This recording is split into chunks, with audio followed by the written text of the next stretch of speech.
विस्तार से खबरों की तरफ लेकर चलेंगे आपको। मेघालय के राज्यपाल सत्यपाल मलिक ने रविवार को यह घोषणा करते हुए कहा है कि वह किसानों के आंदोलन का समर्थन करने के लिए अपने पद से हटने को तैयार हैं। उन्होंने कहा है कि दिल्ली में नेता कुत्ते के मरने पर भी शोक व्यक्त कर देते हैं, लेकिन किसानों की मौतों की उन्हें कोई परवाह ही नहीं है। उन्होंने कहा है कि आपको बता दें, सेंट्रल विस्टा पुनर्विकास योजना की भी आलोचना उन्होंने कहते हुए कहा है कि एक नए संसद भवन के बजाय एक विश्व स्तरीय कॉलेज बनाना बेहतर होगा। मलिक मोदी के कार्यकाल के दौरान जम्मू कश्मीर, गोवा और मेघालय के राज्यपाल बने थे। जयपुर में ग्लोबल जाट समिट को संबोधित करते हुए मलिक ने कहा, उन्हें किसानों के मुद्दे पर दिल्ली के नेताओं को निशाना बनाने पर राज्यपाल का अपना पद खोने का डर नहीं है। राज्यपाल को हटाया नहीं जा सकता, लेकिन कुछ मेरे शुभचिंतक हैं जो इस तलाश में रहते हैं कि वह कुछ बोले और उन्हें हटा दिया जाए। दिल्ली में 2 या 3 नेताओं ने उन्हें राज्यपाल बनाया। जिस दिन वे कहेंगे कि उन्हें समस्या है और मुझे पद छोड़ने के लिए कहेंगे, मैं 1 मिनट भी नहीं लूंगा। राज्यपाल ने आगे कहा है कि एक कुत्ता भी मरता है तो दिल्ली के नेताओं का शोक संदेश आता है, लेकिन 600 किसानों का शोक संदेश का प्रस्ताव लोकसभा में पास नहीं हुआ। उन्होंने 1984 में तत्कालीन प्रधानमंत्री इंदिरा गांधी की उनके सिख अंगरक्षकों द्वारा हत्या का भी जिक्र किया और कहा, उन्होंने मोदी से सिखों और जाटों से दुश्मनी मोल नहीं लेने के लिए कहा था। वे समुदाय जो प्रदर्शनकारियों का एक बड़ा हिस्सा है। उन्होंने अपने सुझाव को दोहराया कि न्यूनतम समर्थन मूल्य यानी कि एमएसपी पर गारंटी के जरिए इस मुद्दे का समाधान किया जा सकता है।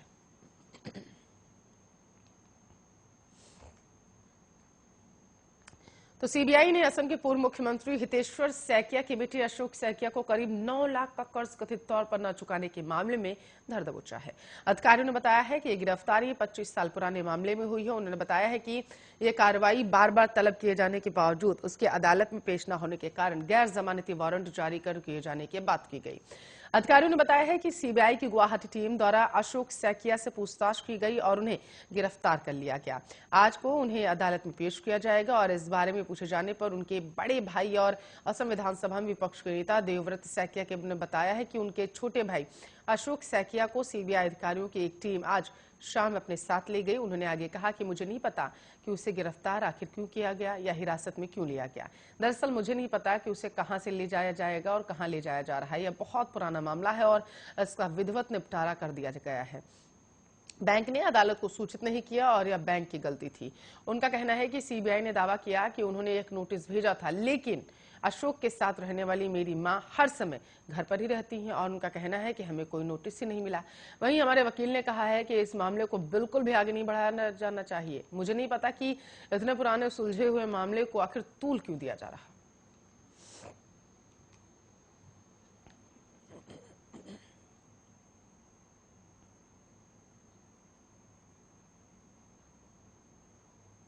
तो मुंबई क्रूज ड्रग्स केस में बॉलीवुड एक्टर शाहरुख खान के बेटे आर्यन खान समेत 6 मामलों की जांच करने पहुंची एनसीबी की एसआईटी एक्शन में आ चुकी है। रविवार को आर्यन खान की तबीयत जो है वो ठीक नहीं होने के चलते आर्यन अपना बयान दर्ज नहीं करने पहुंचे थे। आर्यन खान समेत 6 मामलों की जांच करने दिल्ली पहुंची एनसीबी की एसआईटी टीम एक्शन में है। आपको बता चले, ड्रग्स केस मामले में आरोपी आर्यन खान को रविवार को पूछताछ के लिए बुलाया गया था, लेकिन उनकी तबीयत ठीक नहीं होने के चलते वो एनसीबी नहीं पहुंचे। आर्यन की तबीयत ठीक रही तो आज नहीं तो मंगलवार को वो एनसीबी के सामने अपना बयान दर्ज कराने पहुंच सकते हैं। वहीं दूसरी तरफ एनसीबी की एसआईटी द्वारा क्रूज ड्रग्स मामले में रविवार को आरोपी अरबाज मर्चेंट और अचित कुमार का बयान दर्ज कर लिया गया। एसआईटी जिन 6 मामलों की जांच कर रही है उनमें जितने भी आरोपी हैं सबको पूछताछ के लिए बुला लिया गया। इन 6 मामलों में आर्यन खान, समीर खान, अरमान कोहली, मुमब्रा का मामला जिसने एमडी ड्रग्स जब्त की गई थी, जोगेश्वरी का मामला जिससे 1 किलो चरस मिली थी, डोंगरी का एक मामला है जिसने आपको बता चले आरोपियों के पास से एमडी जब्त की थी। आपको बताते चले कि इन 6 मामलों की जांच करने दिल्ली से पहुंची एसआईटी की टीम में कुल 13 जांच अधिकारी शामिल हैं और इस टीम का नेतृत्व डीडीजी ऑपरेशन संजय सिंह कर रहे हैं। इस टीम में 1 एडी, 2 एसपी, 10-10 और जीओ है। दूसरी ओर आपको बताते चले एनसीबी अधिकारियों पर लगे आरोपों की जांच के लिए भी विजिलेंस टीम दोबारा मुंबई रवाना हो चुकी है।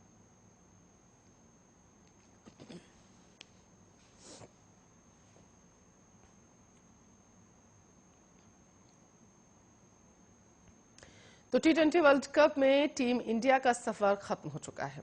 रविवार को न्यूजीलैंड ने अफगानिस्तान को हराकर करोड़ों भारतीय क्रिकेट फैंस का सपना तोड़ दिया। टीम इंडिया को सेमीफाइनल की रेस में बने रहने के लिए अफगानिस्तान का मुकाबला जीतना जरूरी था। टीम इंडिया टूर्नामेंट जीतने की प्रबल दावेदार के तौर पर वर्ल्ड कप में पहुंची थी, लेकिन वह अंतिम 4 में भी नहीं प्रवेश कर पाई। 9 साल बाद ऐसा हुआ है कि टीम इंडिया आईसीसी इवेंट के सेमीफाइनल में जगह नहीं बना पाई। इससे पहले 2012 में श्रीलंका में हुए T20 वर्ल्ड कप में टीम इंडिया का सफर सेमीफाइनल से पहले ही खत्म हो गया था। 2012 के बाद टीम इंडिया 2013 में आईसीसी चैंपियंस ट्रॉफी जीती थी उन्होंने, और 2017 में उप विजेता रही थी। 2015 और 2019 के वर्ल्ड कप में वह सेमीफाइनल तक का सफर इंडिया ने तय किया था। वहीं 2014 के T20 वर्ल्ड कप में वह उप विजेता रही थी।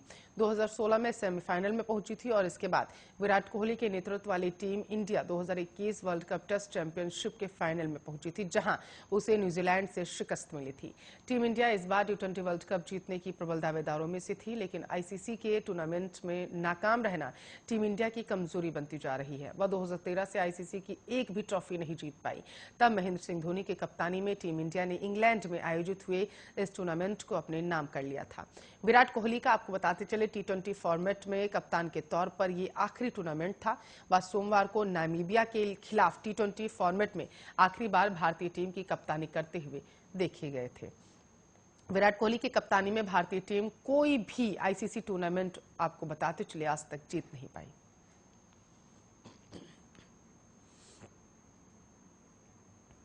तो तमिलनाडु में चेन्नई समेत कई हिस्सों में भारी बारिश के बाद भारत मौसम विज्ञान विभाग ने आने वाले दिनों में और भारी बारिश होने की संभावना जता दी। मौसम विज्ञान विभाग के अनुसार तमिलनाडु, केरल, माहे, पुडुचेरी और दक्षिण आंध्र प्रदेश तट पर मुख्य रूप से 10 और 11 नवंबर को भारी बारिश होने की संभावना। वहीं पीएम नरेंद्र मोदी ने भी तमिलनाडु के सीएम M.K. स्टालिन से बात की। मौसम विज्ञान विभाग के अनुसार चेन्नई और आसपास के क्षेत्रों में वीकेंड में भारी बारिश होने की संभावना है। तमिलनाडु के अधिकांश जिलों और दक्षिण प्रायद्वीप भारत के कई हिस्सों में पूरे सप्ताह बारिश हो सकती है। फिलहाल अत्यधिक भारी बारिश होने की आशंका के बीच IMD ने रेड अलर्ट जारी कर दिया है। शनिवार रात भर भारी बारिश होने से चेन्नई और उसके उपनगरों में जलजमाव हो गया। प्रशासन ने प्राथमिक बाढ़ अलर्ट जारी कर दिया। मौसम विज्ञान विभाग का कहना है कि लो प्रेशर सिस्टम बनने और इनके पूर्वी तट की ओर बहने के कारण मूसलाधार बारिश हो सकती है। IMD के पूर्वानुमान में कहा गया है कि अगले 48 घंटे में कम दबाव के कारण साइक्लोन सर्कुलेशन सिस्टम मजबूत होगा और 9 नवंबर के आसपास उत्तरी तमिलनाडु तट की ओर बढ़ जाएगा, जिसके कारण 10 और 11 नवंबर को भारी से बहुत भारी बारिश और अत्यधिक बारिश होने की संभावना।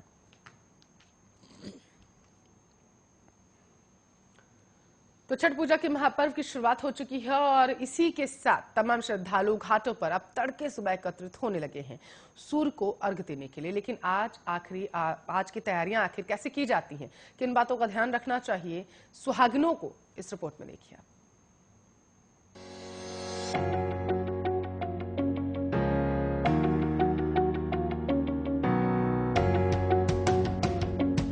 छठ पूजा आस्था और संयम का त्योहार माना जाता है। छठ पूजा की शुरुआत नहाय खाए के साथ होती है। हिंदू पंचांग के मुताबिक छठ पूजा कार्तिक माह की षष्ठी से शुरू हो जाती है और यह पर्व 4 दिनों तक चलता है। साल 2021 में छठ पूजा 8 नवंबर यानी कि आज से शुरू हो चुकी है। यानी इस साल आपको बताते चले नहाय खाए की शुरुआत शुभ दिन से यानी कि सोमवार से हुई है।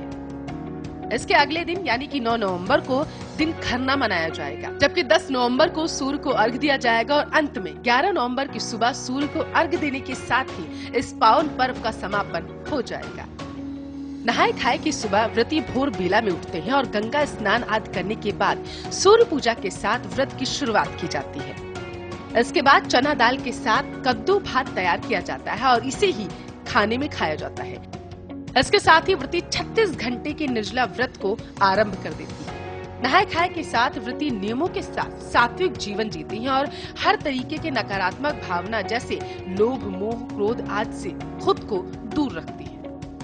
नहाय खाए से छठ का समापन होने तक व्रती को जमीन पर ही सोना चाहिए। व्रती जमीन पर चटाई या चादर बिछाकर सो सकते हैं। घर में तामसिक और मांसाहार वर्जित माना जाता है, इसलिए इस दिन से पहले ही घर पर मौजूद ऐसी चीजों को बाहर कर देना चाहिए और घर को साफ सुथरा कर देना चाहिए। मदिरापान, धूम्रपान आदि नहीं करना चाहिए। किसी भी तरीके की बुरी आदतों को करने से इन 4 दिनों में बचना चाहिए। साफ सफाई का विशेष ध्यान देना बेहद जरूरी है। पूजा की वस्तु का गंदा होना अच्छा नहीं माना जाता। महिलाएं माथे पर सिंदूर जरूर लगाएं। सिंदूर नाक से लेकर पूरी मांग भरने की परंपरा विधानों में बताई गई है। किसी भी वस्तु को छूने से पहले हाथ जरूर धोएं। छठ व्रत अगर संपूर्णता से किया जाए तो मान्यता है कि अच्छी फसल, परिवार की सुख समृद्धि, संतान की लंबी उम्र के लिए रखा गया व्रत पूर्ण जरूर होता है। आपको बताते चले कि पौराणिक कथाओं के मुताबिक छठी मैया को ब्रह्मा की मांस पुत्री और भगवान सूर्य की बहन माना गया है। छठी मैया ने संतानों को संतान प्रदान करती है। संतानों की लंबी आयु के लिए भी ये पूजा की जाती है। पौराणिक कथाओं के मुताबिक महाभारत के युद्ध के बाद अभिमन्यु की पत्नी उत्तरा के गर्भ में पल रहे बच्चे का वध कर दिया गया था। तब से उसे बचाने के लिए भगवान श्री कृष्ण ने उत्तरा को षष्ठी व्रत रखने की सलाह दी थी। Special desk, Arya news.